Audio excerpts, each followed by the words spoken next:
સુરત શહેર કોર્ટની સામે જાહેર રોડ ઉપર સૂરજ યાદવનું ખૂન કરનાર પેરોલ જમ્પ આરોપી કરણસિંહ રાજપૂતને મધ્યપ્રદેશના ચંબલ ક્ષેત્રના અંબા ખાતેથી ઝડપી પાડતી સુરત શહેર ક્રાઇમ બ્રાન્ચ સન 2022ના પાલી ગામમાં દુર્ગેશ યાદવ નામના માણસનું ખૂન થયું હતું, જે ગુનાના ફરિયાદી ઇન્દ્રજીત પન્નાલાલ યાદવનો દીકરો સૂરજ યાદવ અને તેના મિત્ર સંદીપ ગડ્ડી અને મનીજા ઉર્ફે મનિયા નાઓ પકડાયેલા હતા। મરણ જનાર દુર્ગેશ યાદવના મિત્રો કરણ રામપાલ સિંહ રાજપૂત, ધીરજ પ્રમોદ કુમાર રાજપૂત, મેહુલ દીપકભાઈ પરમારે મળીને પોતાના મિત્ર દુર્ગેશ યાદવના ખૂનની અદાવત રાખી ગઈ તારીખ 5/5/2023ના રોજ ફરિયાદીનો દીકરો સૂરજ યાદવ અને તેનો મિત્ર રવિ ચૌહાણનો કોર્ટમાં તારીખ ઉપર આવ્યા હોય ત્યારે બપોરના 1 વાગ્યાના સુમારે અઠવા ગેટની પાર્લે પોઈન્ટ બ્રિજ ઉપર જતા કેબલ બ્રિજ ઉતરતા અમૃત સાડી શોરૂમની સામે જાહેર રોડ ઉપર આ સૂરજ યાદવને તીક્ષ્ણ હત્યાના અસંખ્ય જીવલેણ ઘા મારી મોત નિપજાવી ભાગી ગયા। ત્રણેય આરોપીઓને સત્વરે ઝડપી પાડી ચૂલના સળિયા પાછળ લાજપોર જેલમાં ધકેલી દેવામાં આવ્યા હતા। મજકૂર આરોપી કરણસિંહ રામપાલ સિંહ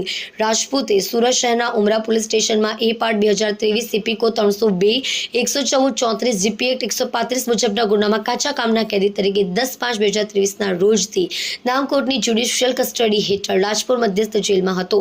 તેણે નામદાર ગુજરાત હાઈકોર્ટના હુકમથી તારીખ 15/10/2024ના રોજથી દિન 7ના વચગાળાના જામીન રજા ઉપર મુક્ત થયો અને તેને 22/10/2024ના રોજ સુરત લાજપોર જેલમાં હાજર થવાનું હતું, પરંતુ તે રજા પરથી સમયસર જેલમાં હાજર ન થઈ ફરાર થઈ ગયો હતો અને નાસ્તો ફરતો હતો। આરોપીને સુરત શહેર પોલીસ લાંબા સમયથી શોધી રહી હતી। દરમિયાન મોબાઈલ સ્નેચિંગ સ્કોરના માણસોને ટેકનિકલ સર્વેલન્સ અને હ્યુમન સોર્સિસને આધારે બાતમી મળી હતી અને કાયદેસરની કાર્યવાહી હાથ ધરી મધ્યપ્રદેશના ચંબલ ક્ષેત્રના અંબા પોલીસ સ્ટેશન વિસ્તારમાં આવેલ બડીતોર ગામમાં રહેતા તેના મામાના ઘરેથી ઝડપી પાડી કાયદેસરની કાર્યવાહી કરી આરોપીનો કબજો લાજપુર મધ્યસ્થ જેલ ખાતે સોંપવા તજવીજ કરી છે। આરોપી ધોરણ 9 સુધી ભણ્યો છે। તે 5-6 વર્ષ પહેલા સુરતમાં આવી સચિન ઉચીવાલા ઇન્ડસ્ટ્રીયલ વિસ્તારમાં વોટર ઝેડ લૂમ્સના મશીન ચલાવવાની નોકરી કરતો હતો। કરણસિંહ રામપાલસિંહ રાજપૂત, ઉંમર 25, રહેવાસી પ્લોટ નંબર 404, મકાન નંબર 17, સાઈનાથ સેક્ટર, તુલસી હોટલ પાસે, સુરત। મૂળ રહેવાસી 190, ફોજદાર ટોલા, બહેરોલી, ઉત્તર પ્રદેશ।